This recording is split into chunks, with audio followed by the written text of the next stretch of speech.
Scene shift हो जाता है और हमें सुबह का सीन दिखाया जाता है जहाँ पे जो प्रिंसेस थी वो अगल बगल बनाजा के बारे में पूछ रही थी, लेकिन जो बनाजा था वो तो अपना एकदम भेष बदल के इस शहर में रह रहा था, इसलिए उसे कोई पहचानता ही नहीं था। दोबारा से हम लोग बनाजा के घर का सीन देखते हैं जहाँ पे सारे लोग एकदम खाने के लिए एक तैयार बैठे हुए थे और वहाँ पे वो सारे खानों को देख के वो लोग बहुत ही ज्यादा खुश हो रहे होते हैं। जिसपे जो जिन थी वो बताती है कि ये सारा जो खाना है वो मैं अपने मैजिक से चुटकियों में ही बना सकती थी, लेकिन जो फेनरिस थी उसने बोला कि मैं अब ये खाना जो है अपने पति के लिए खुद से ही बनाना चाहती हूँ, इसलिए मैंने यहाँ पे उसमें मदद नहीं की। तो जो फेनरिस थी वो बोलती है कि हाँ, मैं कभी भी नहीं चाहूंगी कि जो मेरे हस्बैंड है वो मेरे खाना बिना मेरे हाथों से बनाए हुए खाए, इसलिए मैं तुम्हें इसमें बिल्कुल भी हेल्प नहीं करने दूंगी। तुम अगर हेल्प ही करना चाहती हो तो तुम चाहे तो वो सारे जो कपड़े पड़े हुए हैं उन सभी को धो सकती हो। इस चीज के लिए जो जिन थी वो तैयार हो जाती है और ये सारी चीजों को सुन के ये जो चारों नाइट रहती है उन सभी का एकदम मुंह उतर चुका होता है, क्योंकि उन्हें लग रहा होता है कि अगर यहाँ पे जो जिन है वो चुटकियों में ही सारे जितने भी काम है वो सारे कंप्लीट कर लेगी तो वो लोग सिर्फ एक बोझ बन के ही रह जाएंगे और फ्री लोडर ही रहेंगे इस जगह में। तो इस वजह से जो बनाजा है उसके ऊपर वो लोग थोड़े से बोझ बन जाएंगे। इसी कारण से ये चारों जो रहती है निकल जाती है तेजी से अपने काम धंधा ढूंढते हुए, जिसपे जो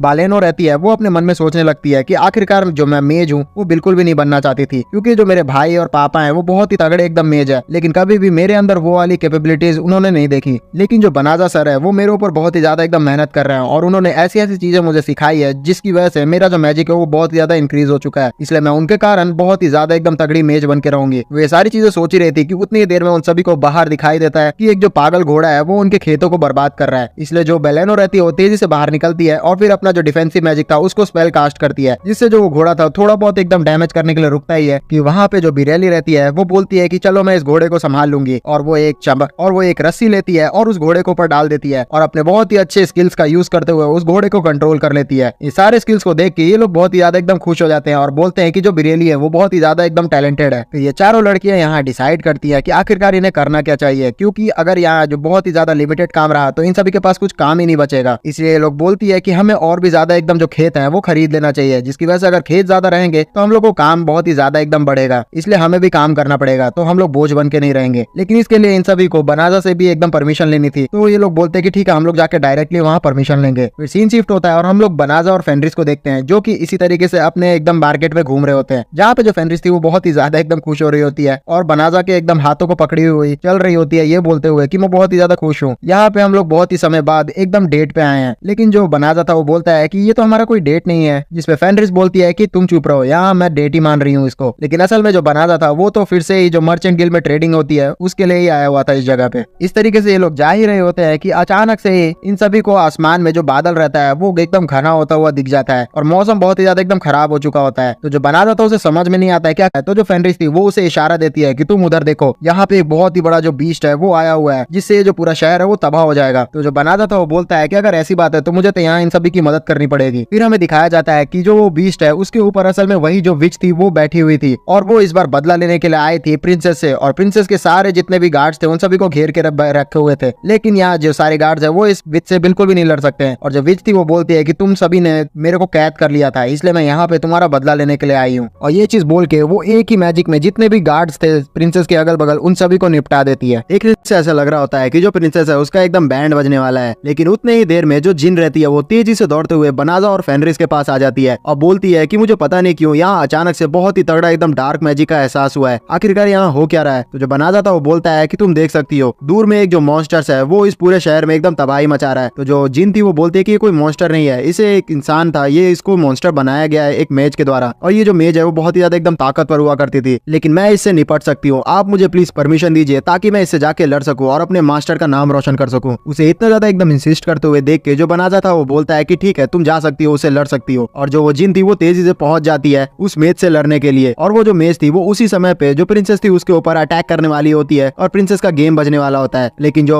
जिन थी वो सही समय पे आके उस प्रिंसेस को बचा लेती है। तो जो जिन थी वो बोलती है कि तुम यहाँ पे मेरे को बिल्कुल भी एकदम हरा नहीं सकती, मेरे जो मास्टर है उन्होंने ऑर्डर किया है कि मैं इन प्रिंसेस को बचाऊं और तुम्हें यहाँ पे हराऊं। तो जो मेज थी वो चिढ़ाते हुए बोलती है कि तुम तो किसी का ऑर्डर वैसे भी पूरा कर नहीं पाती हो तो तुम यहाँ आई क्यों हो। तो जो जिन थी वो बोलती है कि तुम बिल्कुल भी यहाँ मेरा मुकाबला नहीं कर सकती। और ये चीज बोल के इन दोनों के बीच में बहुत ही भीषण एकदम लड़ाई होनी शुरू हो जाती है, जिसमें देखने से लग रहा होता है कि जो मेज है उसके ऊपर जो जिन है वो बहुत ही ज्यादा एकदम ओवर पावर कर रही है, लेकिन फिर भी काफी देर तक इनकी लड़ाई चल रही होती है, जिसमें फाइनली जो मेज थी वो थोड़ा बहुत एकदम डैमेज हो जाती है, जिसपे गुस्सा होते हुए वो बोलती है कि अब तुम मेरा यहाँ पे रियल एकदम मैजिक देखोगी। और ये चीज बोल के वो अपना जो डार्क मैजिक था उसको समन करने लग जाती है, जिसकी वजह से जो मॉन्स्टर था वो बहुत ही ज्यादा एकदम बड़ा होते जा रहा होता है। वो इतना ज्यादा बड़ा हो रहा होता है कि पूरे शहर को वो अपने ऊपर ही एकदम ढकने वाला होता है। लेकिन अचानक से पता नहीं क्या होता है, जो उसका मैजिक रहता है वो तेजी से एकदम कट जाता है और वो जो मॉन्स्टर बहुत ही ज्यादा एकदम बड़ा हो रहा था वो तेजी से एकदम छोटा होना शुरू हो जाता है। जो मेज रहती है उसे समझ ही नहीं आता है कि उसने इतना ज्यादा एकदम ताकतवर स्पेल्स यहाँ पे कास्ट किया था, लेकिन उसका जो डार्क स्पेल था उसे किसी ने नलिफाई कर दिया इतने इजीली। जो जिन रहती है उसे भी समझ में नहीं आता है कि यहाँ क्या हुआ। तो जो बनाता था उसे बोलता है कि तुम बिल्कुल भी चिंता मत करो, यहाँ पे मैंने उस स्पेल को कास्ट करने से रोका है, क्योंकि वो जो स्पेल था वो बहुत ज्यादा डैमेज पहुंचा था इस पूरे शहर को। तो जो जिन थी वो उससे माफी मांगती है और बोलती है कि मेरे होते हुए भी आपको यहाँ पे लड़ना पड़ा, इसलिए मैं माफी चाहती हूँ। जिस पे बनाजा उसे बोलता है कि कोई बात नहीं, लेकिन जो जिन थी वो बोलती है कि आप मुझे दोबारा से चांस दीजिए, मैं यहाँ पे इस मैच को पूरी तरीके से एकदम खत्म करना चाहती हूँ। जिसके लिए जो बनाजा था उसे ऑर्डर दे देता है। फिर जो जिन थी वो चली जाती है उस मैच से लड़ने के लिए, और जो मैच थी वो अभी तक डाइजेस्ट ही नहीं की होती है कि आखिरकार वो कैसे यहाँ पे हार गई एक इंसान से। लेकिन जो जिन थी वो उसे बिल्कुल भी सोचने का मौका नहीं देती है और तेजी से एक बहुत ही तगड़ा मैजिक स्पेल कास्ट करती है और उसको अपने अंदर एकदम छोटा सा बॉल बना के समा लेती है। जिस चीज को देख के बनाजा बोलता है कि तुम उसे अपने अंदर क्यों ले रही हो। तो जो जिन थी वो बोलती है कि मैं इसके ताकत का आपके मदद करने के लिए यूज करूंगी। तो जो फेनरिस थी वो भी इस चीज को सुन के एकदम खुश हो जाती है और वो बोलती है कि तुम दिन प्रतिदिन बहुत ही ज्यादा एकदम तेज होते जा रही हो। उस मैच के जाने के कारण जो उसका मैजिक था उसका पूरा का पूरा जो ताकत था वो खत्म हो जाता है और जो हीरो और उसकी जो सर्वेंट थी वो एक नॉर्मल इंसान बन जाते हैं। फिर हमें प्रिंसेस का सीन दिखाया जाता है जो कि यहाँ आने के बाद बनाजा को पहचान लेती है और बोलती है कि बनाजा आप यहाँ पे हैं, मेरे को बहुत ही ज्यादा एकदम खुशी हुई आपको यहाँ पे देख के, फाइनली आपने फिर से हमें यहाँ पे बचा लिया है, मैं आपकी बहुत ही ज्यादा एकदम शुक्रगुजार हूँ। फिर जो प्रिंसेस रहती है वो बहुत ही ज्यादा एकदम अच्छी तरीके से बनाजा को ग्रीट करके उसे सॉरी बोलती है कि किस तरीके से उसके फादर ने बहुत ही बुरी तरीके से बनाजा को ट्रीट किया था। और फिर उसके बाद वो माफी मांगते हुए बोलती है कि मेरे फादर ने जिस तरीके से आपको ट्रीट किया था उसके लिए मैं माफी मांगती हूँ, लेकिन मैं चाहती हूँ कि आपकी जरूरत हमें बहुत ही ज्यादा है। जो हीरो है वो बहुत ही ज्यादा एकदम बेकार था, हमने उसे उसके पद से भी निकाल दिया है, इसलिए मैं चाहती हूँ कि आप हमारा साथ दीजिए और हमारा जो दुनिया है उसकी रक्षा कीजिए। जिसपे जो बनाजा था वो देखता है कि प्रिंसेस उससे बहुत ही ज्यादा रिक्वेस्ट कर रही है, तो वो उन्हें रोकता है और फिर बोलता है कि आप इतना ज्यादा अच्छी तरीके से बोल रही हैं, मैं मानता हूँ कि आपके फादर ने बहुत ही बुरी किया था मेरे साथ, लेकिन मैं उस चीज के लिए गुस्सा बिल्कुल भी नहीं हूँ। लेकिन मैं आप लोगों को बता दूं कि मैं आप लोग के साथ बिल्कुल भी नहीं जा सकता, क्योंकि मेरे पास मेरी वाइफ है और मैं इसके साथ बहुत ही अच्छी जिंदगी जी रहा हूँ। और वो पोलाइटली एकदम प्रिंसेस को मना कर देता है और वहां से सीधा अपने घर की तरफ चला जाता है। फिर हमें घर का सीन दिखाया जाता है जहाँ पे चारों जो नाइट्स रहती है वो बनाजा को प्लान समझा रही होती है उनका। वो बता रही होती है कि अगर वो लोग बहुत सारे जो जमीन है उसे अगल बगल का खरीद ले तो फिर जिस वजह से वो लोग के पास बहुत ही अच्छा एकदम जगह बन जाएगा खेती करने के लिए, जिससे वो बहुत ही ज्यादा एकदम प्रोडक्टिविटी बढ़ा सकती है और उस सारे जो खेती में उपजाऊ किए हुए फल होंगे उन्हें बेच भी सकती है। जिसके लिए जो बनाजा था वो तैयार हो जाता है और फिर उसके बाद वो कैलकुलेट करना शुरू करता है कि कितना ज्यादा उन्हें खर्चा आएगा अगर वो जमीन खरीदना शुरू करते हैं तो। और जैसे ही फाइनल अमाउंट आता है तो ये चारों नाइट्स एकदम बेहोश हो जाती है, क्योंकि ये जो अमाउंट था वो बहुत ही ज्यादा था। इतने ज्यादा अमाउंट से एक पूरा एक गाँव भी बसाया जा सकता था, जिसके लिए वो फिर वो बनाजा को मना करने लग जाती है और बोलती है कि उनके पास उतना पैसा नहीं है। तो जो बनाजा था उन्हें बोलता है कि अरे तुम चिंता मत करो, अगर तुम लोग इतना ज्यादा एकदम इस चीज को ड्रीम प्रोजेक्ट मान रहे हो तो मैं तुम्हारा इसमें इन्वेस्ट करना चाहता हूँ और तुम लोग चिंता मत करो, जब तुम्हारे पास पैसे आएंगे तब तुम मुझे चुका देना। जिस चीज के लिए जो नाइट्स थी वो बहुत ही ज्यादा एकदम खुश हो जाती है और बनाजा को एकदम अच्छी तरीके से ग्रीट करती है। फिर जो बनाजा था वो उन्हें बोलता है हमें यहाँ पे जितने भी हम लोग पेड़ पौधे उगा रहे हैं उन सभी को ऐसा एकदम पेड़ पौधे उगाने होंगे जिनका भी सीजन चल नहीं रहा है, जिसकी वजह से उनका जो डिमांड होगी वो बहुत ही ज्यादा एकदम हाई होगी। और तुम लोग बिल्कुल भी चिंता मत करो वेदर्स को कंट्रोल करने का, क्योंकि वो मैं तुम्हारे लिए कर दूंगा। तो जिस चीज के लिए चारों नाइट्स भी तैयार हो जाते हैं। फिर थोड़ी देर बाद हम लोग बेलानो को देखते हैं जो कि यहाँ बनाजा को बता रही होती है कि उसने अब डिसाइड कर लिया है कि वो मैजिक सीखने के लिए मैजिक अकेडमी में जाएगी और वहां से सीख के आके वो यहाँ बहुत ही ज्यादा एकदम मदद करेगी बनाजा का। तो जो बनाजा था वो उसे ग्रीट करता है और बोलता है कि वो बहुत ही ज्यादा खुश है कि जो बेलानो वो अपने जिंदगी में आगे बढ़ने वाली है। लेकिन बाकी तीनों जो नाइट्स थी वो सोच रही थी कि अगर बेलानो बहुत ही अच्छा मैजिक सीख के आ जाती है तो उनका जो खेती करने वाला टैलेंट है वो तो वेस्ट हो जाएगा, क्योंकि ये जो मैजिक है उसकी मदद का यूज करते हुए वो बहुत ही इजीली यहाँ खेती कर लेगी। फिर इसके बाद वो लोग जो रहते हैं वो अपना काम करना कंटिन्यू करते हैं। फिर शाम हो जाती है और जो बनाजा रहता है वो फेनरिस से बात करते हुए बोल रहा होता है कि सब लोग अपनी जिंदगी में जो लोग पसंद करते हैं वही फॉलो कर रहे हैं और मैं भी यहाँ मर्चेंट की तरह एकदम जीना पसंद करता हूँ, इसलिए मैं भी अपने जो गोल है उस पर फोकस करूंगा और आगे चल के मैं एक शॉप भी खोलना चाहता हूँ, क्योंकि पिछली जिंदगी में मैं वो शॉप खोल नहीं पाया था, इसलिए मैं इस जिंदगी में वो शॉप खोलना चाहता हूँ। तो जो फेनरिस थी वो चीज सुन के खुश हो जाती है और बोलती है कि आपका जो शॉप है उसको सफल बनाने के लिए मैं अपने सारे दोस्तों को भी बोलूंगी आपके शॉप से ही खरीदने के लिए। तो बनाजा उसे बोलता है कि अरे नहीं, तुम्हारे जो जितने भी दोस्त है वो सारे मॉन्स्टर्स होंगे और उन्हें देख के जितने भी नॉर्मल इंसान होंगे वो डर जाएंगे, तो हमारा शॉप बंद हो जाएगा। तो फेनरिस बोलती है आप चिंता ना करें, मैं उन सभी को बोल दूंगी कि वो अपने ह्यूमन फॉर्म्स में यहाँ पे लेने के लिए आए। फिर जो बनाजा था वो बोलता है कि चलो ठीक है, मैं इस चीज के लिए तैयार हूँ। और फिर उसके बाद बनाजा अपने पॉकेट में से एक गिफ्ट निकालता है और वो असल में एक रिंग रहता है। वो फेनरिस को देते हुए बोलता है कि मेरे को ये रिंग बहुत ही ज्यादा एकदम पसंद आया था। तो जो फेनरिस थी वो बोलती है कि ये तो एकदम वेडिंग रिंग की तरह लग रहा है। तो बनाजा बोलता है कि हाँ देखो, मैंने यहाँ पे एक पहन लिया है तो तुम भी पहन लो। और फिर जो फेनरिस थी वो उस रिंग को पहन लेती है और उसे पहनने के बाद वो बहुत ही ज्यादा खुश हो जाती है, क्योंकि अब फाइनली जो उनका शादी था वो एकदम हो चुका है। फिर सीन शिफ्ट हो जाता है और हम लोग महल का जो कारागार रहता है उसे देखते हैं, जहाँ पे जो हीरो और उसकी बंदी रहती है वो एकदम कैद रहते हैं। जहाँ पे जो उसकी बंदी थी वो दूसरे एकदम सेल में थी और हीरो दूसरे सेल में। हीरो को लग रहा होता है कि उसे बहुत ही ज्यादा एकदम तगड़ा सजा मिलने वाला है, इसलिए वो बहुत ही ज्यादा एकदम डरा हुआ होता है। फिर हम लोग को एक अजीब सी जगह दिखाई जाती है, जहाँ पे हम लोग बारीरोसा को देखते हैं बहुत ही स्ट्रेंज कपड़े में, और उसे एकदम अजीब लग रहा होता है कि आखिरकार वो यहाँ पे कर क्या रही है। फिर हम लोग बारीरोसा के सामने एकदम झुके हुए देखते हैं उलिमिनास को, और वो बोल रही होती है बारीरोसा को कि क्वीन, आप यहाँ पे बहुत ही ज्यादा एकदम खूबसूरत लग रही हैं, वैसे भी आपको शादी से पहले बहुत ही अच्छी तरीके से सजना चाहिए। बारीरोसा को समझ में नहीं आ रहा होता है कि आखिरकार वो कहाँ पे आ गई, कि उतनी ही देर में जो डीमन किंग रहता है वो वहाँ आ जाता है और बारीरोसा को बहुत ही अच्छी तरीके से एकदम पकड़ते हुए बोलता है कि मेरी वाइफ, हम लोग की आज शादी होने वाली है और तुम सच में बहुत ही ज्यादा एकदम खूबसूरत लग रही हो, और तुम्हारे जो शादी हो रही है उसके गिफ्ट के तौर पे मैं तुम्हें ये दुनिया देना चाहता हूँ। तो जो बारीरोसा थी उसे समझ ही नहीं आता कि आखिरकार यहाँ पे वो फंस कैसे गई और ये जो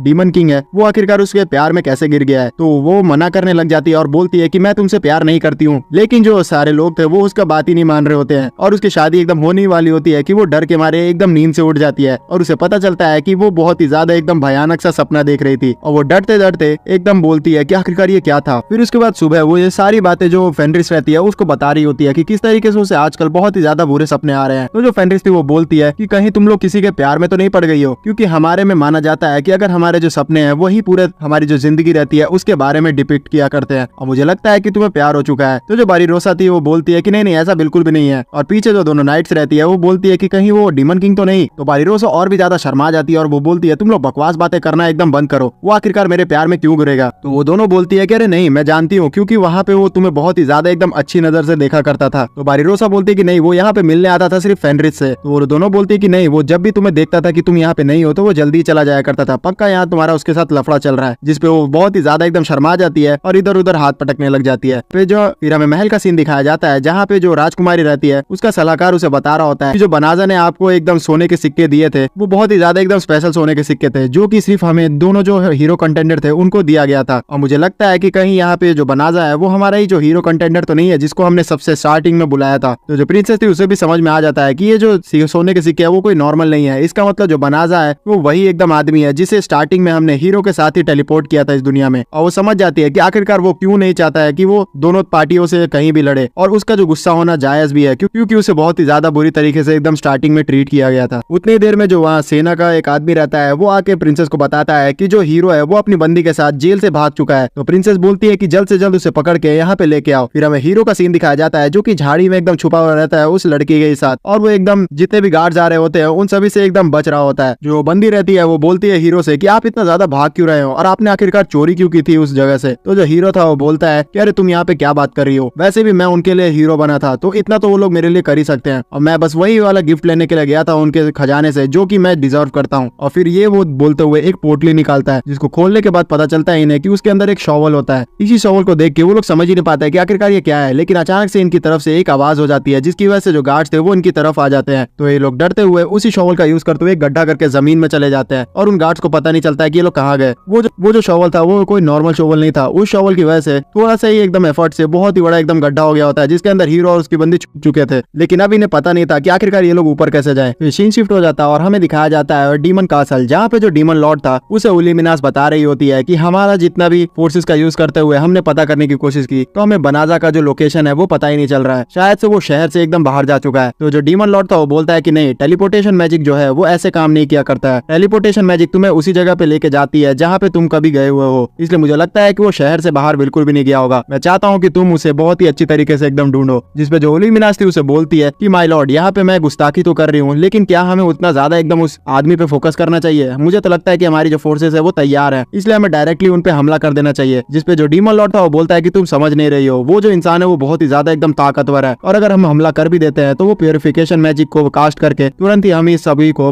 तुरंत ही हम सभी को मार देगा और मैं बिल्कुल भी बिना प्लान के वहाँ पे जाना नहीं चाहता हूँ और मुझे अपने जितने भी कॉमरेड्स हैं वो बहुत ही ज्यादा एकदम प्यारे हैं। इन सारी बातों को पीछे से एक जो दूसरी डीमन रहती है वो भी सुन रही होती है और वे सारी बातों को चली जाती है और उसी डीमन लॉर्ड के भाई को बता देती है, जिसे सुन के जो उसका भाई रहता है वो बहुत ही ज्यादा एकदम गुस्सा हो जाता है और वो बोलता है कि मेरा भाई बहुत ही ज्यादा एकदम कायर हो गया है। वो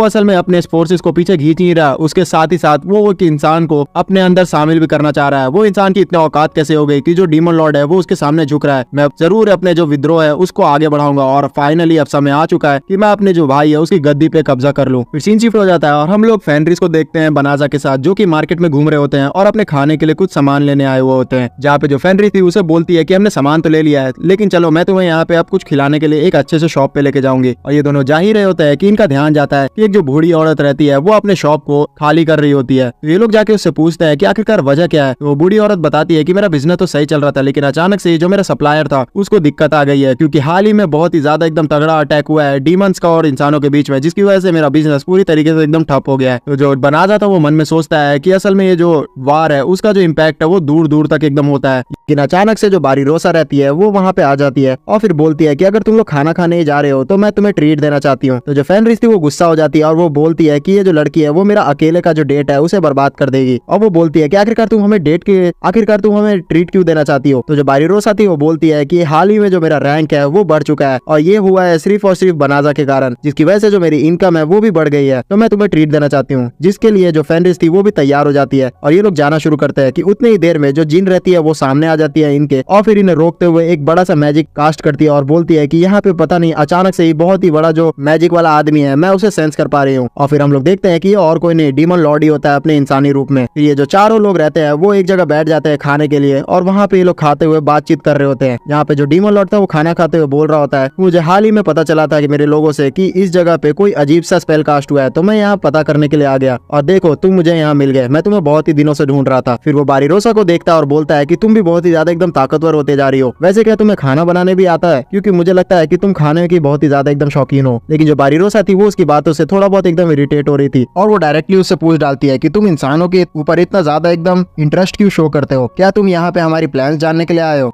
कि हम लोग आखिरकार कैसे इतना ज्यादा ताकतवर बन रहे हैं। तो जो डीमन लॉर्ड था वो बोलता है कि देखो मैं एक डीमन लॉर्ड हूँ और मैं यहाँ पे जो बनाजा है उसको अपनी टीम में शामिल करवाने के लिए आया हूँ, तो हाँ तुम कह सकती हो कि मैं यहाँ पे तुम्हारे टैक्टिक्स जानने के लिए आया हूँ। तो जो बारीरोसा थी वो इस बार गुस्सा हो जाती है और खड़े होते हुए बोलती है कि तुम जानते हो कि हम लोग कितना ज्यादा शांति से अपनी जिंदगी बिताते हैं, फिर भी तुम यहाँ पे हमारी जो जिंदगी है उसको एकदम शांति से अशांति करने के लिए आए हो, आखिरकार तुम्हारी हिम्मत कैसे हो गई। तो इस चीज को सुनकर जो डीमन लॉर्ड था वो बोलता है कि तुम यहाँ पे ऐसा नहीं कह सकती हो, क्योंकि जो इंसान और डीमंस है वो दोनों ही एक दूसरे के गुनहगार हैं। जो इंसान होते हैं वो बहुत ज्यादा एकदम हमें परेशान किया करते हैं और हमें नीचे नजरों से देखते हैं, इसलिए जो डीमंस है वो बहुत ही ज्यादा भी उनके नफरत से देखने लग गया है। तो जो जिन थी वो बोलती है कि मेन प्रॉब्लम यहाँ पे ये है कि जो डीमंस है उनके अंदर से बहुत ही ज्यादा एकदम जहरीली गैस निकलती रहती है एनी टाइम, और कुछ डीमंस उन्हें कंट्रोल कर लेते हैं और कुछ कंट्रोल नहीं कर पाते हैं, जिसकी वजह से अगर इंसान उनके अगल बगल रहे तो वो मारे जा सकते हैं। तो जो फेनरिस थी वो बोलती है कि मैं तो यहाँ पे बहुत ही इजिली अपने वो जहरीली गैस को कंट्रोल कर लेती हूँ और हमारे साथ जितने भी डीमंस रहते हैं वो भी कर लेते हैं, इसलिए हमें प्रॉब्लम नहीं है। फिर जो डीमन लॉर्ड रहता है वो बोलता है कि दूसरा रीजन यहाँ पे ये है कि जो डीमंस है उन्हें बहुत ही जल्दी एकदम गुस्सा आ जाता है, जिसकी वजह से छोटी सी नोकझोंक भी बहुत ही बड़ा एकदम वॉर में तब्दील हो सकती है। इसी कारणवश इंसानों और डीमंस के बीच में हर समय एकदम दूरियां बढ़ते ही जा रही हैं। और ये चीज बोल के इन सभी को वो थैंक्स कहता है उन्हें खाना खिलाने के लिए और इन सभी को बाय बोलते हुए वहां से चले जाता है। शाम की तरफ ये लोग घर जा रहे होते हैं और जो बनाजा रहता है वो मन में सोच रहा होता है कि मुझे लगता था कि इस दुनिया में जो लोग हैं वो एकदम भेदभाव नहीं किया करते हैं, लेकिन ये एकदम मैं गलत सोचता था। फिर हम लोग देखते हैं कि बाकी की जो नाइट्स रहती है उन्होंने भी जरूरी सामान एकदम खरीद लिया होता है और वो लोग भी घर चलने के लिए तैयार हो रही होती है। फिर बनाजा और भी ज्यादा मन में सोच रहा होता है कि मेरी दुनिया से यहाँ के जो डीमंस और ह्यूमंस है उनके बीच का जो कॉन्फ्लिक्ट है वो बहुत ही ज्यादा एकदम अलग है और मुझे लगता है कि यहाँ के डीमंस ने बहुत ही ज्यादा एकदम सहा है। और ये चीज सोच के वो सीधा फेनरिस के पास चला जाता है और उसे पीछे से हक कर लेता है, जिसपे जो फेनरिस थी वो बोलती है कि तुम्हें आखिरकार क्या हो गया। तो बनाजा बोलता है कि बस मुझे ऐसे ही तुम्हें थोड़ी देर के लिए हक करने दो। तो फेनरिस भी खुश हो जाती है। दूसरी तरफ हम लोग हीरो को देखते हैं जो कि उस गड्ढे से बाहर आने का कोशिश कर रहा होता है और किसी तरीके से जो उसके साथ लड़की थी वो बाहर आ चुकी होती है, लेकिन जो हीरो था वो उसका बैग का नजारा देखता है और उसका ध्यान भटक जाता है और वो फिर से दोबारा से गड्ढे में गिर जाता है। फिर सीन शिफ्ट हो जाता है और हम लोग इन सभी को खाना खाते हुए देखते हैं, जहाँ पे जो फेनरिस रहती है उसने ये सारे खाने प्रिपेयर किए होते हैं और वो बहुत ही ज्यादा एकदम अच्छा खाना बनाना सीख चुकी होती है और सारे लोग उसकी बहुत ही ज्यादा एकदम तारीफ कर रहे होते हैं। जिसपे जो फेनरिस थी वो बताती है कि मैंने तो और भी ज्यादा एकदम अच्छी तरीके से खाना बनाना सीख लिया है और साथ ही साथ मेरी जो टीचर है उन्होंने मुझे बच्चों के लिए भी खाना बनाना सिखाया है। जिसपे जो बारीरोसा और बाकी सारे नाइट्स थे वो बोलते हैं कि अच्छा हाँ आप लोग तो कपल है, आगे चल के आप लोगों के बच्चे भी होंगे। जिस चीज के लिए जो फेनरिस थी वो भी बहुत ही ज्यादा एकदम एक्साइटेड हो रही होती है, लेकिन बनाजा बहुत ही ज्यादा शर्मा रहा होता है। उसी में जो बारीरोसा थी वो बोलती है कि आप लोग को लगता नहीं कि आजकल जो क्रॉनिक मीडिया है उसमें जो व्यूअर्स है वो उतना ज्यादा व्यूज और लाइक कमेंट नहीं कर रहे हैं। तो जो बनाजा था वो बोलता है कि अरे कोई बात नहीं, मुझे उन सभी पे पूरा भरोसा है, वो क्रॉनिक मीडिया के जितने भी कंटेंट है उसको बहुत ही ज्यादा अच्छी तरीके से एंजॉय और सपोर्ट करेंगे। इस बार फाइनल वार्निंग उन लोग को दे रहा हूँ, वरना अगली बार से मैं उन लोग के दुनिया में रीइंकार्नेट होकर उन सभी को सबक सिखा दूंगा। ये सारी बातें हो ही रहती है कि उतने देर में इन सभी के गेट पे कोई ठक ठक करता है और जैसे ही बनाजा वहाँ जाता है तो उसे पता चलता है कि जो प्रिंसेस है वो आई हुई है उससे मिलने के लिए। और इस बार जो प्रिंसेस थी वो उसे उसके ओरिजिनल नाम बनाजा से बुलाती है, जिस चीज को सुन के जो बनाजा था वो शॉक्ड हो जाता है और वो बोलता है कि अरे यहाँ पे आपको मेरा ओरिजिनल नाम कैसे पता चल गया। तो जो प्रिंसेस थी वो बोलती है कि मैं आपसे कुछ देर बात करना चाहती हूँ। तो जो बनाजा था वो उन्हें अंदर इन्वाइट कर लेता है और फिर ये सारे लोग एक जगह बैठ जाते हैं। वहाँ पे बैठने के बाद जो बनाजा था वो बोलता है प्रिंसेस से कि अब आप बताइए आपको यहाँ पे क्या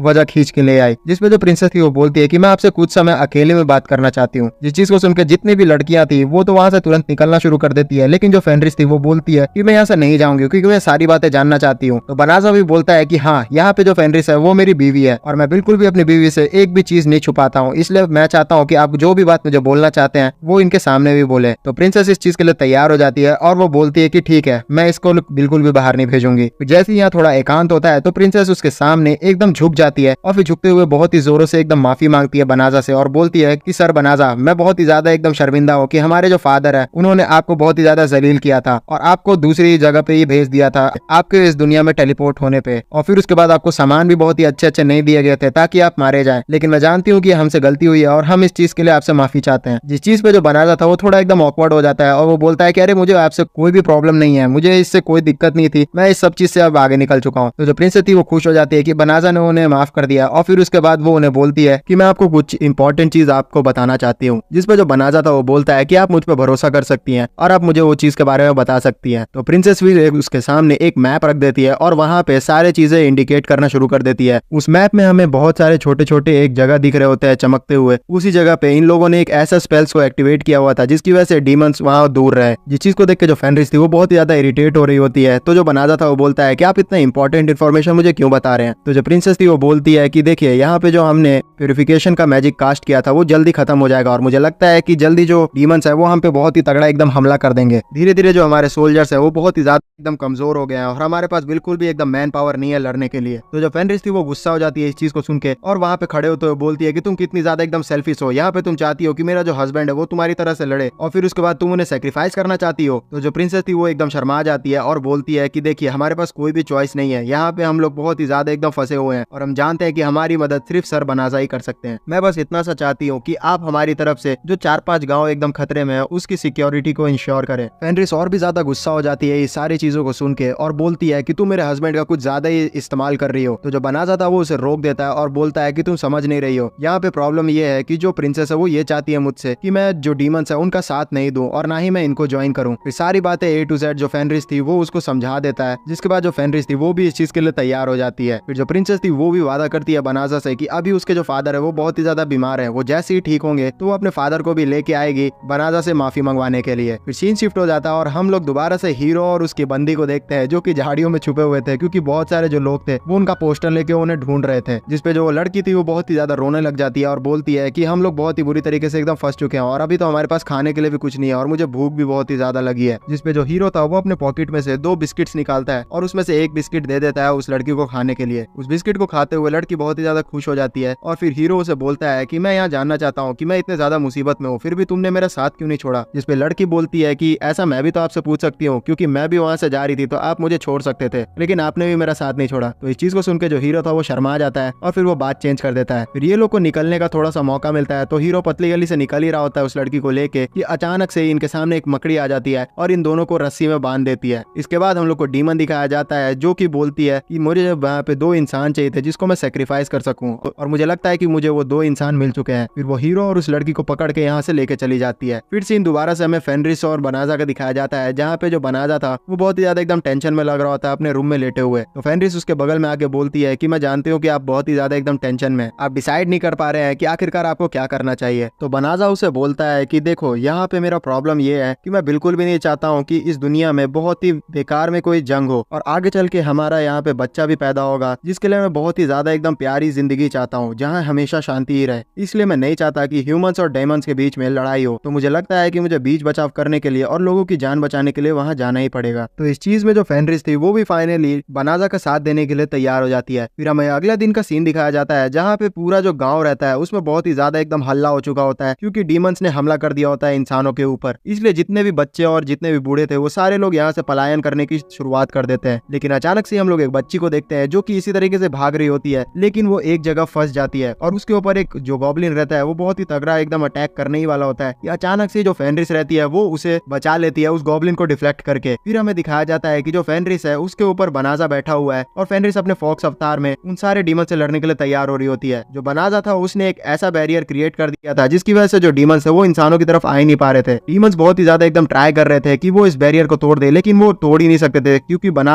बनाजा का जो ताकत है वो इन लोग से बहुत ही ज्यादा है। इतने में उनमें से जो मॉन्स्टर्स रहते हैं वो नोटिस कर लेते हैं कि जो फेनरिस है वो तो यहाँ पे डीमन खुद ही है, तो फिर वो इंसान का साथ क्यों दे रही है। जिसपे जो फेनरिस थी वो बोलती है कि तुम लोग इसको बिल्कुल भी तोड़ने का ट्राई मत करो क्योंकि तुम इस बैरियर को तोड़ ही नहीं सकते, तुम्हारे औकात की ही नहीं है। जिसपे इन सभी के मॉन्स्टर्स में से एक जो मॉन्स्टर्स रहता है उसका ईगो हर्ट हो जाता है और वो सामने आते हुए बोलता है कि मैं इस बैरियर को आराम से तोड़ दूंगा। तो जो फेनरिस थी वो बोलती है बनाजा को कि ये जो मॉन्स्टर है वो 4 लेवल का मॉन्स्टर है और ये ताकतवर तो बहुत ही है, हो सकता है कि थोड़ा बहुत डैमेज आपके बैरियर को पहुंचा दे। तो जो मॉन्स्टर था वो जाते जाते ही बैरियर की तरफ बहुत सारा जो फेनरिस का भाई था उसके बारे में बकवास बातें भी करता है, जिसपे जो फेनरिस थी वो चिढ़ जाती है और फिर उसके बाद वो बनाजा से रिक्वेस्ट करती है कि क्या वो इस मॉन्स्टर को थोड़ा सबक सिखा सकती है। जिसपे जो बनाजा था वो उसे अलाउ कर देता है और फेनरिस फिर बाहर निकल जाती है बैरियर से उस मॉन्स्टर से लड़ने के लिए। फिर इन दोनों के बीच में बहुत ही तगड़ा एकदम हमें फाइट दिखाया जाता है, जहाँ पे जो मॉन्स्टर था बहुत ही इजीली एकदम मार खा रहा होता है फेनरिस से और फेनरिस अपने मैजिक का यूज करते हुए इसका बैंड बजा रही होती है। फेनरिस अपने मैजिक का यूज करते हुए उस डीमन को बहुत ही बुरी तरीके से डैमेज करते हुए जमीन में गाड़ देती है और उसके हाथ पैरों पे पेड़ लगा देती है, जिसकी वजह से वो बहुत ही ज्यादा एकदम करा रहा होता है। इस चीज को देख के उसके जो सपोर्टर्स रहते हैं वो भी फेनरिस के ऊपर अटैक करने वाले होते हैं कि वहीं पे जो बनाजा था वो अपना हाथ ऊपर करके बोलता है कि बहुत हुआ। जिसके बाद सारे जो मॉन्स्टर्स थे उन सभी के ऊपर एक अजीब सी रस्सी आके बंध जाती है और वो लोग हिल ही नहीं पाते हैं। इसके बाद जो बनाजा था वो फेनरिस के पास आता है और उसे बोलता है कि तुमने बहुत ही ज्यादा एकदम अच्छा काम किया है। फिर बनाजा उसी मॉन्स्टर के पास चला जाता है जिसपे फेनरिस की लड़ाई हो रही थी और उस मॉन्स्टर को पूरी तरीके से एकदम हील कर देता है। उस मॉन्स्टर को हील करने के बाद सारे जो छोटे छोटे मॉन्स्टर्स रहते हैं उनके सामने बनाजा अपनी ताकत को शोकेस करता है और बहुत ही ज्यादा एकदम बोल्ड तरीके से उन सभी को बोलता है कि तुम लोग अगर मेरे से लड़ने की कोशिश करोगे तो मैं तुम्हारी बैंड बजा दूंगा, इसलिए मैं तुम्हें मौका दे रहा हूँ, यहाँ से तुरंत ही निकल जाओ। तो उसका इस डरावने रूप को देखने के बाद सारे जो मॉन्स्टर रहते हैं वो डर के एकदम भाग जाते हैं। दरअसल यहाँ पे जो फेनरिस और बनाजा का मकसद था वो मॉन्स्टर्स को मारना था ही नहीं, वो तो असल में बस ये चाह रहे थे कि किसी तरीके से मॉन्स्टर्स ह्यूमन के ऊपर अटैक ना करे और ना ही ह्यूमंस मॉन्स्टर के ऊपर अटैक करे, इसलिए वो दोनों को रोकने की ट्राई कर रहे थे। फिर हमें पास्ट का सीन दिखाया जाता है जहाँ पे जो फेनरिस थी वो बनाजा को सिखा रही होती है कि लड़ाई तो आप बहुत ही अच्छी तरीके से एकदम कर लेते हैं, लेकिन आपको बहुत ही ज्यादा बोल्ड तरीके से बोलना भी सीखना होगा। आप अगर थोड़ा डरावना तरीके से अपने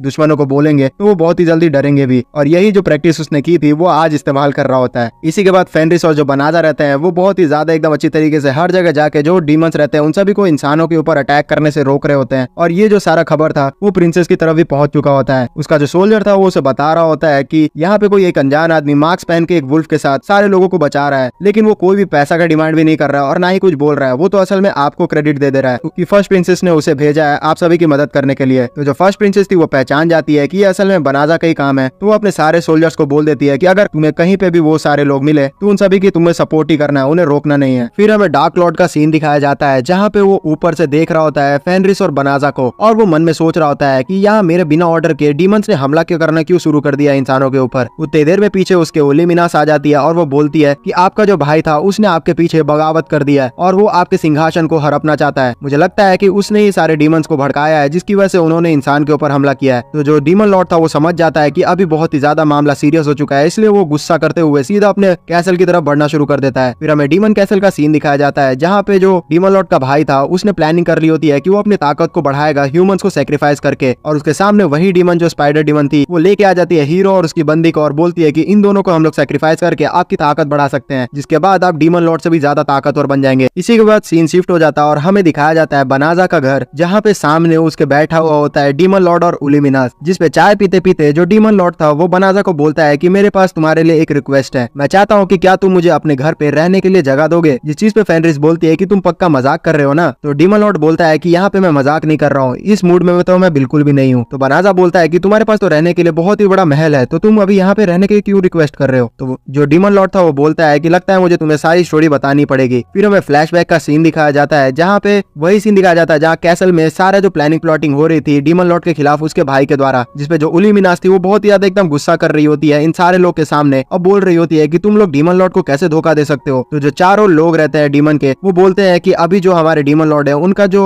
मोटिवेशन है वो बहुत ही ज्यादा एकदम डाउन हो चुका है और वो बहुत ही ज्यादा एकदम नर्म होने के साथ ही साथ इंसानों के प्रति बहुत ही एकदम नॉर्मल हो चुके हैं, जो कि हम बिल्कुल भी नहीं चाहते हैं। और वैसे भी जो उसका भाई है वो ड्यूल के लिए चैलेंज करना चाहता है डीमन लॉर्ड को, और हमारे पास तो यही रूल चलते आ रहा है कि जो भी मजबूत रहेगा वही डीमन लॉर्ड बनेगा। तो जो उलिमिनास थी फिर भी उन सभी से रिक्वेस्ट कर रही थी, तो उतनी ही देर में जो स्पाइडर डीमन थी वो उलिमिनास की थोड़ी बेइज्जती कर देती है और बोलती है कि तुम इतनी ज्यादा कमजोर हो कि तुम्हारा तो प्रेजेंस का यहाँ मुझे महसूस ही नहीं हुआ। तो उलिमिनास सुन के ये चीज बहुत ही ज्यादा एकदम गुस्सा हो जाती है और बोलती है कि ठीक है, मैं अपनी ताकत तुम्हें दिखाती हूँ। और वो तेजी से उड़ते हुए जाती है और डीमन लॉर्ड के भाई के ऊपर बहुत ही तगड़ा हमला करती है, लेकिन उससे उसको खरोच तक नहीं आती है और उल्टा ही जो उलिमिनास थी उसका नाखून ही टूट जाता है, जिसपे जो डीमन लॉर्ड का भाई था वो बोलता है कि तुम तो बहुत ही ज्यादा एकदम कमजोर हो, और फिर एक जोरदार मुक्का उसे दे मारता है जिससे उलिमिनास दूर जाके एकदम गिरती है। लेकिन जो उलिमिनास का नाखून टूटा हुआ था वो तेजी से बूमरैंग की तरह चोट पहुंचाने के लिए डीमन लॉर्ड के भाई की तरफ बढ़ना शुरू कर देता है, लेकिन जो उसकी सर्वेंट थी वो बीच में आके उसे बचा लेती है और बोलती है कि मैं जानती थी कि तुम ऐसे कुछ चीप ट्रिक्स इस्तेमाल करोगी। यहाँ हालत उलिमिनास की बहुत ही ज्यादा बुरी तरीके से एकदम खराब हो चुकी थी कि वहीं पे डीमन लॉर्ड तुरंत आ जाता है और उसको बचाते हुए बोलता है कि तुम लोग यहाँ पे आखिरकार इस पे हमला क्यों कर रहे हो, और वैसे भी यहाँ पे जो मेरा थ्रोन्स है उसमें मेरा भाई क्यों बैठा है, और मैंने ऐसा क्या कर दिया कि तुम लोग मेरे खिलाफ यहाँ विद्रोह करने वाले हो। तो जो उसका भाई था वो बोलता है कि तुम्हें तो जैसे पता ही नहीं है, तुम यहाँ पे आजकल बहुत ही ज्यादा एकदम नरम हो चुके हो इंसानों के खिलाफ, और ऐसे हमारे गद्दी में कोई भी इंसान बैठ नहीं सकता जो कि इंसानों के खिलाफ नफरत न रखता हो, और मुझे लगता है कि तुम अंदर से ही बहुत ही ज्यादा एकदम कमजोर भी हो गए हो, इसलिए मैं तुम्हें ड्यूल के लिए चैलेंज करना चाहता हूँ। और थोड़ा एक्सप्लेन करते हुए जो स्पाइडर डीमन थी वो बताती है डीमन लॉर्ड को कि आपने पिछली बार जैसे ही हम लोग इंसानों के ऊपर चढ़ने ही वाले थे तो उन्हें वापस बुला लिया था, इसलिए हमें लगता है कि आपके जो प्लान्स है वो इंसानों के प्रति एकदम नरम हो चुके हैं। तो जो डीमन लॉर्ड था वो बोलता है कि अच्छा, मैं समझ चुका हूँ कि यहाँ पे प्रॉब्लम क्या हो चुकी है, तुम मुझसे ड्यूल करना चाहते हो ना। ये चीज बोलने के बाद डीमन लॉर्ड अपने रिंग की ताकत बहुत ही ज्यादा एकदम तगड़ी तरीके से दिखाना शुरू कर देता है इन सभी को, और वो बहुत ही ज्यादा एकदम ओपी ताकत लग रही होती है। अगल बगल जितने भी लोग थे वो बहुत ही ज्यादा एकदम ट्रॉमेटाइज होना शुरू हो गए थे, क्योंकि वो असल में जो रिंग था वो सिर्फ डीमन लॉर्ड को ही मिलता था, और उन्हें लग रहा होता है कि अब डीमन लॉर्ड अपनी असली शक्ति यहाँ पे सबको दिखाएंगे। लेकिन यहाँ पे होता एकदम उल्टा ही है। जो डीमन लॉर्ड था वो अपने हाथों से वो रिंग को उतार देता है और अपने भाई को दे देता है और बोलता है कि मुझे लगता है कि तुम्हें इस रिंग की अब ज्यादा जरूरत है, जैसा कि तुम चाहते हो कि तुम मेरे थ्रोन में बैठो, इसलिए मैं वैसा ही करूंगा और मैं अपना थ्रोन अब त्यागता हूँ, मैं तुमसे ड्यूल नहीं करना चाहता। इसी तरीके से नॉर्मल तरीके से अपने सिंहासन को छोड़ते हुए देखता है डीमन लॉर्ड का भाई, तो वो बहुत ही ज्यादा ट्रिगर हो जाता है और बोलता है कि तुम यहाँ पे मेरी बेइज्जती कर रहे हो। लेकिन फिर भी जो डीमन लॉर्ड था उसकी बातें नहीं सुनता और वो अपने सिंहासन छोड़ते हुए यहाँ से जाने लग जाता है, जिसपे वो पीछे से हमला करने के लिए आता अपने भाई के ऊपर। तो जो डीमन लॉर्ड था वो एक जोरदार लात अपने भाई के ऊपर दे मारता है, जिससे वो सीधा दीवार तोड़ते हुए महल से बाहर जाके गिरता है और बोलता है डीमन लॉर्ड फिर, ये मैं इसलिए मारा हूँ तुम्हें क्योंकि तुमने उलिमिनास को बहुत ही तगड़ा एकदम पंच मारा था। डीमन लॉर्ड की इतनी असीम शक्तियों को देख के अगल बगल के जितने भी डीमंस थे वो भी समझ जाते हैं कि कितना भी यहाँ पे ट्राई कर ले, लेकिन वो डीमन लॉर्ड से ज्यादा ताकतवर उसका भाई बिल्कुल भी नहीं होने वाला। फिर ये करके जो डीमन लॉर्ड था वो यहाँ से निकल जाता है और हमें हीरो और उसकी बंदी का सीन दिखाया जाता है बगल में, जो कि देख रहे होते हैं कि यहाँ मामला अभी बहुत ही ज्यादा गर्म हो चुका है, इसलिए हमारे पास मौका है यहाँ से भागने का, हमें भाग जाना चाहिए। फिर सीन प्रेजेंट डे का आ चुका होता है, जहाँ पे जो डीमन लॉर्ड था वो सारी स्टोरी सुना चुका होता है बनाजा को और बोलता है कि यही कारण है जिसकी वजह से अब मेरे पास रहने के लिए कोई जगह नहीं है, तो मैं चाहता हूँ कि तुम मुझे रहने के लिए जगह दे दो। तो इन सारे बातों को सुन के जो बनाजा था वो बोलता है कि ठीक है, मैं तुम्हारी प्रॉब्लम समझ चुका हूँ, लेकिन मुझे इसके लिए सारे लोगों से परमिशन भी लेनी पड़ेगी कि वो तुम्हें रखने के लिए तैयार होते हैं कि नहीं। उतनी देर में यहाँ बारीरोसा आ जाती है और वो देखती है कि यहाँ डीमन लॉर्ड आया हुआ है, तो वो एकदम डर जाती है और वो बोलती है कि आखिरकार ये इंसान यहाँ पे क्या कर रहा है। फिर सारी सिचुएशन बनाजा उसे समझा देता है, जिसपे जो बारीरोसा थी वो बहुत ही ज्यादा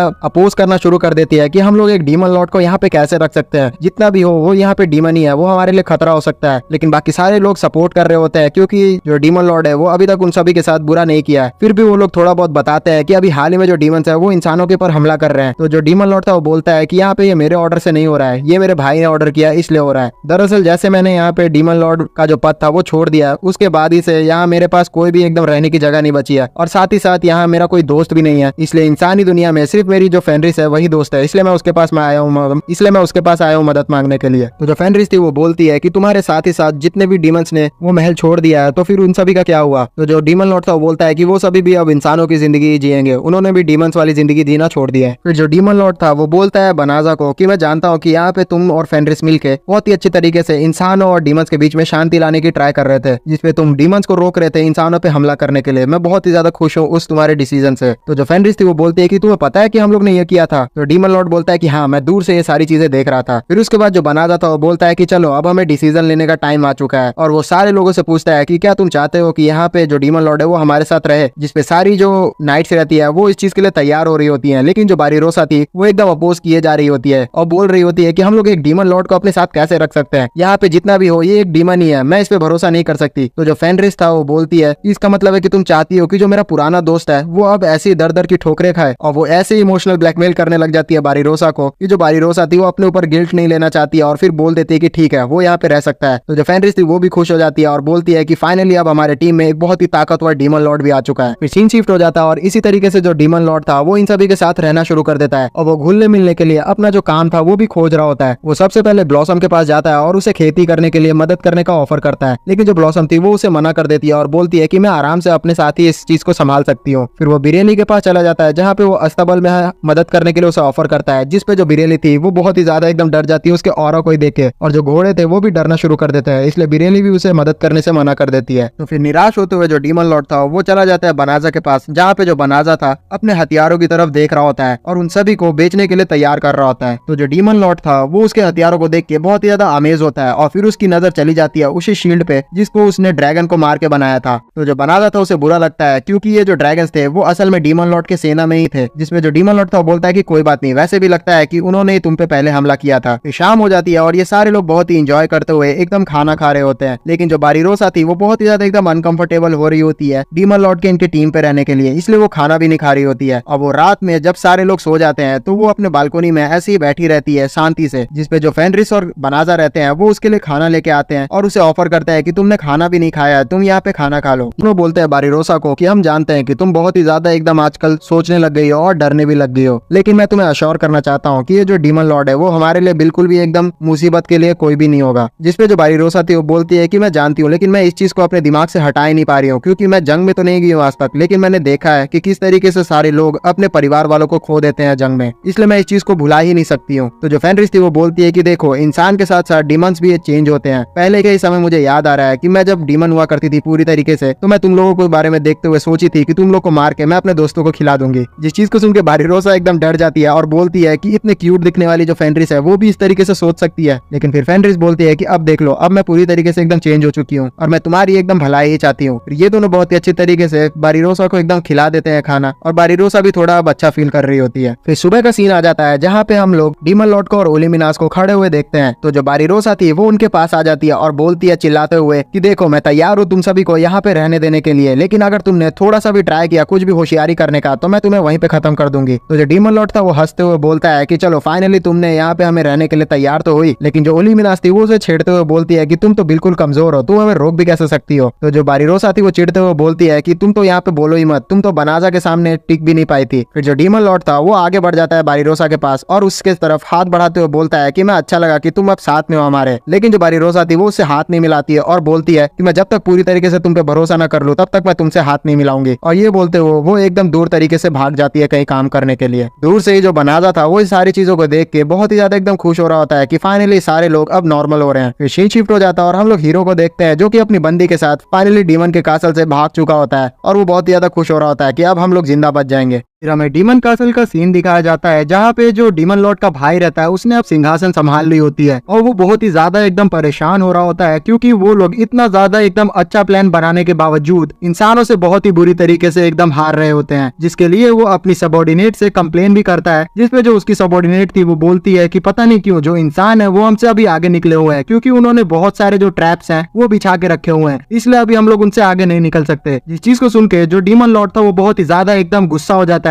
और फिर एक जोरदार पंच इस लड़की को दे मारता है और बोलता है कि प्लान बनाने की जिम्मेदारी तो तुम्हारी थी, यहाँ पे अगर हम लोग हार रहे हैं तो इसमें गलती तो तुम्हारी ही है। ये सारा दृश्य दूर से जो चारों एल्डर डीमंस भी रहते हैं वो भी देख रहे होते हैं और वो मन में सोच रहे होते हैं कि इसका जो भाई था डीमन लॉर्ड वही बहुत ही अच्छा माना जाता था क्योंकि वो जब भी अटैक करता था तो अपने सबॉर्डिनेट्स का ध्यान भी रखा था और वो हमेशा पूरी तरीके से जब तक प्रिपेयर नहीं होता था तब तक वो अटैक नहीं किया करता था। इसी वजह से उसका जो प्लान था वो हमेशा सफल होता था, लेकिन ये जो है ये बिना सोचे समझे अटैक करता है। इसी के कारण हम लोग बहुत ही ज्यादा बुरी तरीके से एकदम हार रहे हैं और ये जो अपने सबॉर्डिनेट्स का भी ख्याल नहीं रखता है। फिर हमें दोबारा से सीन दिखाया जाता है फेनरिस और बनाजा का, जहाँ पे हम लोग को पता चलता है कि जो फेनरिस है उसने किसी कंपटीशन में एक पास जीत लिया होता है जो कि हॉट स्प्रिंग का होता है, जिसको जीतने के बाद फेनरिस बहुत ही ज्यादा खुश हो रही होती है क्योंकि उसे लग रहा होता है कि अब फाइनली वो बनाजा के साथ अकेले एकदम हॉट स्प्रिंग एंजॉय कर पाएगी। लेकिन यहाँ पे जो प्राइज देने वाले लोग थे उन्होंने थोड़ा सा मूड खराब कर दिया था फेनरिस का, क्योंकि उन्होंने बोला था कि आप इस पास के साथ 15 लोगों को भी लेके जा सकते हैं, लेकिन मिनिमम आप लोग को 3 लोगों को लेके जाना ही पड़ेगा। इसका मतलब बिना कबाब के हड्डी के इस पास को एंजॉय करना इम्पॉसिबल है। जिसपे जो फेनरिस थी वो मुंह बनाते हुए बोलती है कि क्या इस पास के बदले पैसे नहीं मिल सकते। फिर ना चाहते हुए भी फेनरिस सारे जितने भी लोग थे उन सभी को लेके जाने के लिए तैयार हो जाती है, जिसमें डार्क लॉर्ड और उलिमिनास भी थे। और फिर ये सारे लोग आ जाते हैं हॉट स्प्रिंग में, जहाँ पे पहुंचने के बाद जो फेनरिस रहती है उसे पता चलता है कि इस हॉट स्प्रिंग में बहुत सारी खास चीजें भी हैं, जिसमें से एक ऐसा हॉट स्प्रिंग है जिसके अंदर वो नहाएगी तो उसका जो फर्टिलिटी है वो भी इंक्रीज हो जाएगा। जिस चीज को सुन के वो समझ जाती है कि अब उसे क्या करना है, और बनाजा को भी थोड़ा बहुत अंदाजा लग जाता है कि यहाँ फेनरिस जो है वो क्या सोच रही है, इसलिए वो शर्माने लगता है। फिर हॉट स्प्रिंग में पहुंचने के आगे जाते हुए जो फेनरिस रहती है डायरेक्टली रिसेप्शनिस्ट से बोलती है कि मुझे सीधा बताओ कि आखिरकार वो जो हॉट स्प्रिंग है उसके अंदर वो फर्टिलिटी वाला हॉट स्प्रिंग कहाँ पे है। तो जो रिसेप्शनिस्ट रहती है फेनरिस को एक मैप थमाती है और बोलती है कि इस लोकेशन पे चल जाओ, वहाँ पे तुम्हारा काम हो जाएगा। फिर हमें ब्लॉसम का सीन दिखाया जाता है जो कि घूम रही होती है हॉट स्प्रिंग में इधर उधर, जहाँ पे वो एक आदमी से टकरा जाती है जो कि असल में होता है डीमन लॉर्ड का भाई, और वो टकराते हुए ब्लॉसम को गुस्सा करने लग जाता है, जिससे ब्लॉसम बहुत ही ज्यादा डर जाती है क्योंकि ये जो था वो असल में था तो डीमन लॉर्ड ही, तो इसका भी ऑरा बहुत ही ज्यादा खतरनाक था। लेकिन उतनी ही देर में जो सबऑर्डिनेट रहती है डीमन लॉर्ड की वो आ जाती है और उसे रोक लेती है। ब्लॉसम से माफी मांगती है और बोलती है कि मेरे जो बॉस है वो थोड़ा गुस्सैल है, इसलिए इनको माफ कर देना। दरअसल यहाँ पे जो डीमंस है वो भी आए हुए होते हैं थोड़ा छुट्टी मनाने के लिए और ये भी जानने के लिए कि इंसान ऐसा आखिरकार क्या कर रहे हैं कि वो ये वार को बहुत ही इजीली एकदम जीत रहे हैं। जो डीमन लॉर्ड का भाई रहता है वो बहुत ही ज्यादा एकदम गुस्सा करने लगता है अपने सबऑर्डिनेट के ऊपर कि आखिरकार तुमने मुझे रोका क्यों, वो जो तुच्छी इंसान है उसने मेरे को ऐसे बोल कैसे दिया। लेकिन जो उसकी सबऑर्डिनेट थी वो उसे शांत करवा देती है। फिर हमें दिखाया जाता है कि यहाँ पे जो डीमंस थे वो सिर्फ यही दोनों नहीं आए हुए थे, यहाँ पे उनकी पूरी पार्टी आई हुई थी, जिसे दूर से जो असली डीमन लॉर्ड था वो भी पहचान लेता है और इन लोगों को लगता है कि ये लोग आखिरकार यहाँ ह्यूमन वर्ल्ड में क्या कर रहे हैं। और जो डीमन लॉर्ड था उसे तो ये लग रहा होता है कि आखिरकार ये लोग यही चाहते थे क्या मेरे से कि मैं इन्हें घुमाऊं फिराऊं, यही प्रॉब्लम थी तो ये लोग मेरे से डायरेक्ट बोल देते हैं, मैं इन लोग की बात मान जाता, पता नहीं इन लोग को प्रॉब्लम क्या है। और वो बात करने के लिए इन लोग की तरफ जाने के लिए तैयार हो रहा होता है, लेकिन फेनरिस बीच में आ जाती है और बोलती है कि तुम लोग ने अगर यहाँ पे मेरा जो पार्टी है उसको खराब किया और हमारे हॉलीडे को थोड़ा भी एकदम स्पॉइल किया तो तुम जानते नहीं हो कि मैं तुम्हारे साथ क्या करूंगी। जिसपे डीमन लॉर्ड बोलता है कि अरे मैं तो बस अपने भाई से फेस टू फेस मिलने के लिए जा रहा हूँ। तो फेनरिस बोलती है कि तुम जानते नहीं हो तुम्हारे भाई से फेस टू फेस मिलने पे क्या होगा, तुम लोग लड़ना शुरू कर दोगे और ये पूरी जगह तबाह हो जाएगी, और मैं जानती हूँ कि ये चीज हुआ तो फिर हमारा हॉलीडे खराब हो जाएगा, लेकिन मैं ऐसा तुम्हें करने नहीं दूंगी। और ये वो चीज बहुत ही ज्यादा डरावने तरीके से बोल रही होती है, जिससे जो डीमन लॉर्ड और उलिमिनास थे वो भी रुक जाते हैं वहां जाने से। फिर फाइनली इन सभी को दिखाया जाता है जो कि अब हॉट स्प्रिंग में जाने के लिए तैयार हो रहे होते हैं, और दूसरी तरफ जो डीमन थी वो भी सारे लोग को बोल रही होती है कि तुम लोग को एक लॉकेट पहन लेना चाहिए, जिससे आप लोग का जो भी गैस निकलता है जिससे इंसानों को थोड़ा बहुत एकदम तकलीफ हो सकता है वो सप्रेस हो जाएगा। फिर जो फेनरिस रहती है वो बनाजा को पीछे से हक करती है और बोलती है कि चलो हस्बैंड हम लोग दूसरी तरफ जाने वाले हैं क्योंकि हमारा जो प्राइवेट बात है वो तैयार हो चुका है। तो जो बनाजा था वो भी शर्माना शुरू कर देता है क्योंकि उसे पता चल चुका होता है कि अब उसकी इज्जत जाने वाली है। फिर जो बनाजा था वो डीमन लॉर्ड को भी बोलता है कि यहाँ पे तुम चिंता मत करो, मैंने तुम्हारे लिए एक अलग से नहाने की जगह बुक कर दिया है। जिसपे जो डीमन लॉर्ड था वो बोलता है कि नहीं मैं यहीं पे कंफर्टेबल हूँ, और वो बोल रहा होता है कि बिरेली ब्लॉसम और बारिरोसा के साथ वो नहाएगा, लेकिन ये लोग बोलती है कि अरे नहीं यहाँ पे ऐसा कैसे हो सकता है। लेकिन फिर भी जो बिरेली रहती है वो बोलती है कि कोई बात नहीं, अगर बनाजा सर ने यहाँ पे हमको लेके आया वो यही चाहते हैं तो यही होगा। फिर जो जिन रहती है वो भी रिक्वेस्ट करने लगती है फेनरिस और बनाजा के साथ नहाने जाने के लिए, जिसपे जो फेनरिस थी वो मना कर देती है, और इस बार वो बहुत ही ज्यादा एकदम सीरियस होती है अपने मकसद को लेकर, वो बेबी करना चाह रही होती है बनाजा के साथ। जिसपे जो जिन थी वो भी इस चीज को एकदम मना नहीं कर पाती है और उसे रुकना पड़ रहा होता है। फिर पता नहीं क्यों अचानक से जो जिन थी वो अपने मन में घुस जाती है और फिर उसके बाद उसी मेज को देखने लग जाती है जिसे उसने अपने अंदर निगल लिया था एक अटैक के दौरान। वहां पहुंचने के बाद जो जिन रहती है वो उसी मेज से बोलती है कि मैं यहाँ पे कुछ एक्सपीरियंस करना चाहती हूँ जो कि मेरे जो मास्टर है वो फेनरिस के साथ करना चाहते हैं, और ये चीज बोल के वो उसे बेड पे लेटा देती है और फिर उसके साथ कुछ ऐसा करने वाली होती है जिससे वो एकदम डरने वाली होती है। जो मेज थी वो बोलती है कि अरे हम दोनों तो लड़कियां ही हैं तो तुम ऐसा कैसे कर सकती हो। तो जो जिन थी वो बोलती है कि यहाँ तुम चिंता मत करो, बिल्कुल भी जो जिन होते हैं उनका कोई भी जेंडर नहीं होता है, इसलिए मैं अपने जेनिटल्स चेंज कर लूंगी। और ये चीज बोल के वो सीधा उसके ऊपर चढ़ना शुरू कर देती है, जिससे जो ये लड़की थी वो बहुत ही ज्यादा एकदम डर जाती है और उसे अपने माइंड से एकदम बाहर निकाल देती है। जो जिन थी एकदम सबकॉन्शियस माइंड से एकदम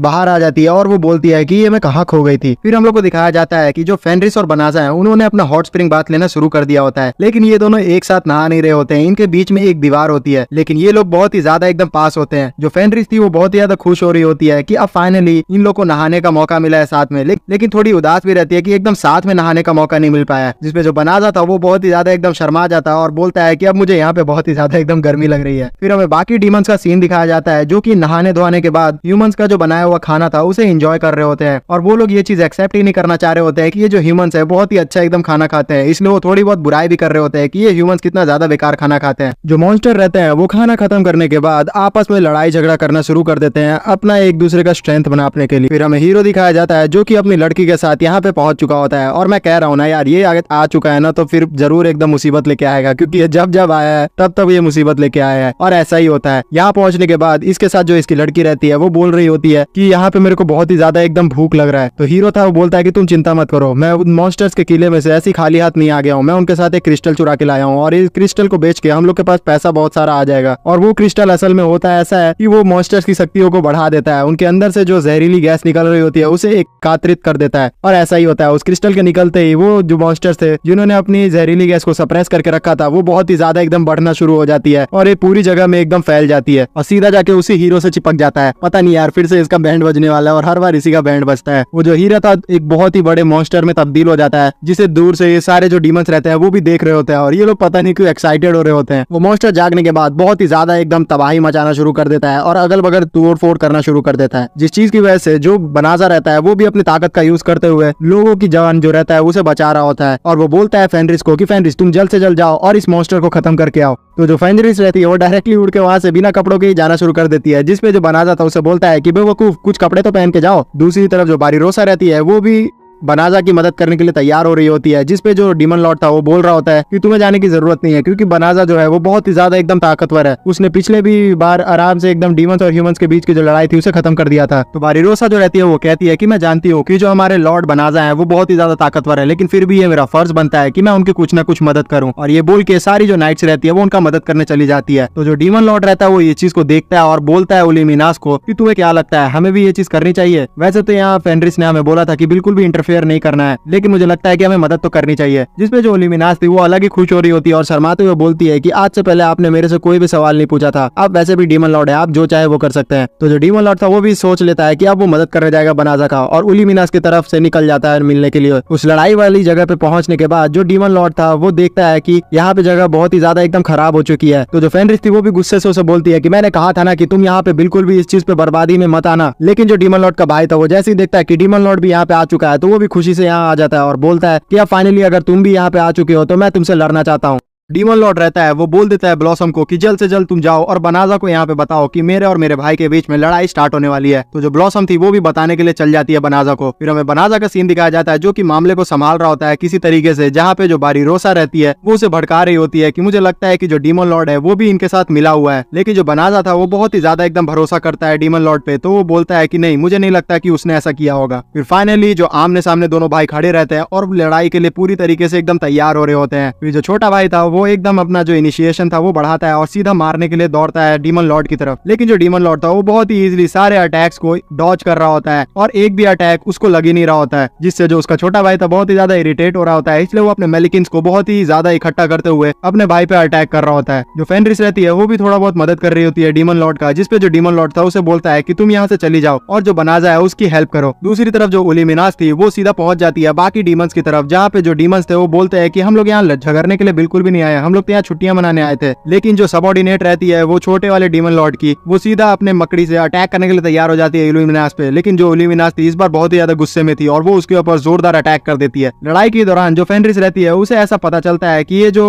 बड़ा सा मॉन्स्टर बन के आया हुआ है उसके अंदर एक इंसान और एक लड़की फंसे हुए हैं। उसे पता चल जाता है कि ये काम उसी कमीने हीरो का है, तो वो जोरदार एकदम मुक्का जो रहता है वो दे मारती है उस हीरो को और बोलती है कि तुम्हारी वजह से मेरा जो यहाँ पे छुट्टी था वो पूरी तरीके से बर्बाद हो चुका है। उसका मुक्का खाने के बाद जो हीरो था वो क्रिस्टल में से एकदम दूर जाके गिरता है और वो जो लड़की थी जो उसके साथ थी वो भी जमीन पे गिरना शुरू हो जाती है। लेकिन वक्त रहते ही जो डीमन लॉर्ड था वो अपने बैरियर का यूज करते हुए उस लड़की को जमीन पे गिरने से बचा लेता है और बोलता है कि मैं नहीं चाहता कि बिल्कुल भी इंसानों को चोट लगे। फिर दोबारा से वो अपने भाई से एकदम लड़ना शुरू कर देता है, जहाँ पे जो उसका छोटा भाई था वो उसके लिए बहुत ही पिद्दी था और वो बहुत ही इजिली उसको एकदम नेग्लेक्ट कर रहा होता है, जिससे वो इरिटेट होता है और इस बार अपना जो पूरा मेलिकिन्स रहता है वो अपने अंदर समा लेता है और एक अजीब सा बड़ा सा मॉन्स्टर बन जाता है। और देखने से लग रहा होता है कि ये वाला पावर रेंजर वाला जो उसने पावर अप किया है इस बार सीरियस है। और सही में ऐसा हो भी रहा होता है, क्योंकि जो छोटा भाई था इस बार थोड़ा बहुत मुक्का अपने बड़े भाई पे टपका पा रहा होता है, लेकिन इस बार भी जो बड़ा भाई था वो बिल्कुल भी एकदम रिएक्ट नहीं कर रहा होता है और फिर सारे मुक्के खाए जा रहा होता है या फिर ज्यादा से ज्यादा डॉज कर रहा होता है, वो अटैक कर ही नहीं रहा होता है। लेकिन फिर वो मन में सोचता है कि लगता है अब मुझे वो चीज यूज करना ही पड़ेगा, और ये चीज बोलने के बाद वो अपना जो छोटा भाई था उसको एक ही हाथ से आसमान में उठा देता है और फिर उसके बाद कुछ ऐसा मैजिक करता है जिसकी वजह से जो उसका पावर अप था वो पूरी तरीके से खत्म हो जाता है और वो एकदम नाकाम हो जाता है। जिसपे वो बोलता है कि मैंने ये जो टेक्निक थी इंसानों से ही सीखी थी, क्योंकि उन्होंने ये डार्क लॉर्ड को हराने के लिए टेक्निक बनाई थी। इससे तुम्हारा जो पूरा पावर है वो पूरी तरीके से सील हो जाता है। मुझे लगा ही था कि इसका जरूरत मुझे पड़ेगा, इसलिए मैंने इसे सीख लिया था। इन सारे अटैक को खत्म होने के बाद जो नीचे से स्प्रिंग हॉट वाले जगह के मालिक थे वो सारे लोग गुस्सा करने लग जाते हैं और बोलते हैं कि तुम्हारी वजह से जो हमारा जगह था वो एक तरीके से खराब हो चुका है। और वो अपने मैजिक का यूज करते हुए सारे जितने भी डीमंस थे उन सभी को कैद कर लेते हैं। लेकिन पता नहीं क्या होता है, अचानक से ये सारे जो डीमंस रहते हैं वो आसमान में कहीं गायब हो जाते हैं। इसके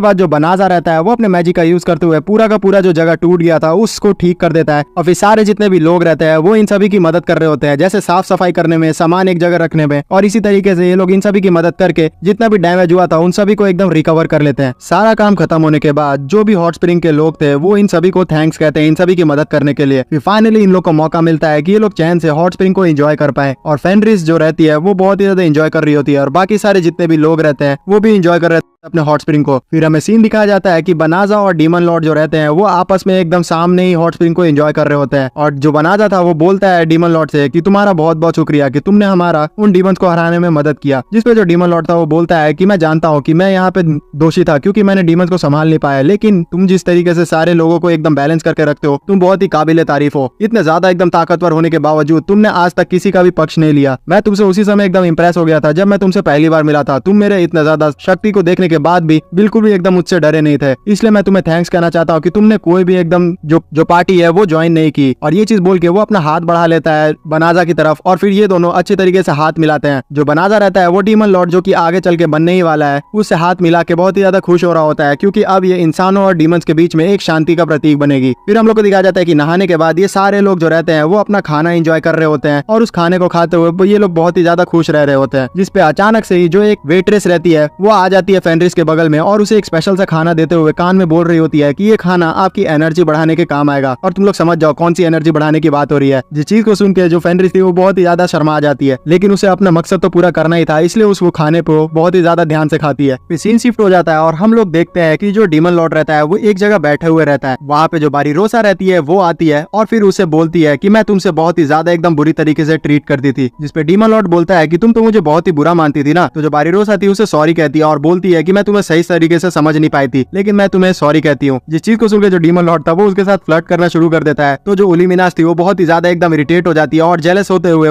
डीमन लॉर्ड को एकदम डांटना शुरू कर देती है। फिर इसके बाद ये जो सारे लोग रहते हैं वो चैन से एकदम सोना शुरू कर देते हैं, जहाँ पे जो फेनरिस और बनाजा थे वही बस नहीं सो रहे थे और एक जगह बैठते हुए वो लोग चांद को देखते हुए बात कर रहे होते हैं। जहाँ पे जो बनाजा था वो फेनरिस को बोलता है कि मैं तुमसे पूछना चाहता हूँ कि तुम्हें इंसान के बारे में क्या ख्याल है। तो फेनरिस जो रहती है वो बोलती है कि ये अचानक से अजीब सा सवाल क्यों पूछा आपने। जिसपे बनाजा बोलता है कि मैं बस जानना चाहता हूँ। तो फेनरिस बोलती है कि देखो मेरे को तो अगर कहा जाए तो मुझे इंसान के बच्चे थोड़े अजीब लगते हैं, वो लोग बहुत ही ज्यादा कमजोर होते हैं डीमन के बच्चे के मुकाबले। लेकिन आज मैं अगर बात करूं तो मुझे इंसान के बच्चे उतने खराब नहीं लगते हैं, क्योंकि इंसानों और डीमन में अंतर यही है कि जो इंसान है वो मिलकर कोई भी काम को सफल कर लेते हैं। अगर मैं बात करूं मेरे इस जिंदगी में, मैं सबसे पहले जेलस तभी फील की थी जब जो बारीरोसा थी उसने मेरे से अच्छा एकदम खाना बना के आप लोग को एकदम खुश कर दिया था। लेकिन फिर उसके बाद मैं उसके बाद जलन नहीं की, क्योंकि मैं समझ गई कि जो बारीरोसा है वो बहुत ही अच्छा खाना बनाती है और उसके लिए प्रैक्टिस करना पड़ेगा। और इंसानों में यही खास बात है कि वो लोग कभी भी हार नहीं मानते हैं और इसलिए मुझे लगता है कि मैं कभी भी इंसानों के प्रति बुरा नहीं सोचूंगी। तो